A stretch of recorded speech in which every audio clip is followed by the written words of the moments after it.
If it feels like a Disney movie in week 1, it is probably going to be a horror movie by month 3. We all want to be swept off our feet. We want the texts, the flowers, the late-night calls, and that intense feeling of I have finally found my soulmate. But there is a dark side to this intensity. In the world of psychology, there is a massive difference between the honeymoon phase and love bombing. One leads to a healthy relationship. The other is a calculated psychological weapon used by narcissists, sociopaths, and manipulators to gain total control over you. The scariest part? It feels exactly like true love. Until it doesn't. If you are dating someone new, or if you're looking back at a toxic ex wondering what went wrong, you need to watch this. Today we are breaking down the 7 clear signs that you are being love-bombed, not loved. The definition. Welcome back. Before we get to the signs, we have to define what this actually is.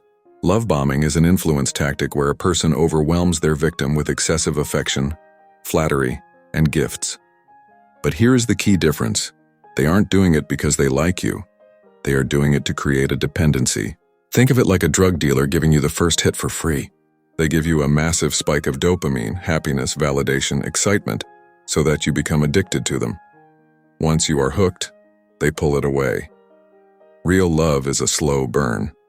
It grows. Love bombing is an explosion. Here are the 7 signs you are in the blast zone. Sign number 1. The instant soulmate declaration. If you have known them for 2 weeks and they are telling you I have never felt this way about anyone before, or we must have known each other in a past life, run. This is a mirroring technique. A love bomber studies you quickly. If you say you love hiking, suddenly they are an outdoor expert. If you mention you had a lonely childhood, suddenly they had the exact same experience. They mirror your identity back to you so you lower your defenses. They are trying to fast-forward intimacy because they can't keep up the act for long. Sign number 2 is future faking. This is when they make detailed plans for a future that hasn't happened yet. You've been dating for a month, but they are already talking about where you'll get married, what you'll name your kids, or planning a vacation 6 months from now. This is psychological entrapment. By planting a vision of the future in your head, they make it harder for you to leave in the present. You aren't staying for who they are now. You stay for the fantasy they promised you later. Sign number 3. Constant digital surveillance. At first it feels cute. Good morning texts, check-ins throughout the day, long calls at night, but look closer. Are they actually checking in, or are they checking up on you? Love bombers demand constant attention. If you don't reply in 10 minutes, they might say, "Are you ignoring me?" Or "I guess you're busy with someone else." They overwhelm your phone to occupy your mental space so you don't have time to think about red flags. It's not communication, it's a digital leash. Sign number 4. Isolation in disguise. A love bomber will often say things like, "Your friends just don't get our connection," or "My ex was crazy, you're the only one who understands me."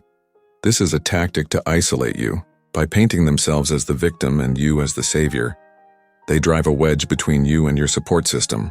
They want to be the only voice in your ear. Sign number 5. Uncomfortable generosity. They buy you expensive things way too early. A plane ticket, designer clothes, jewelry.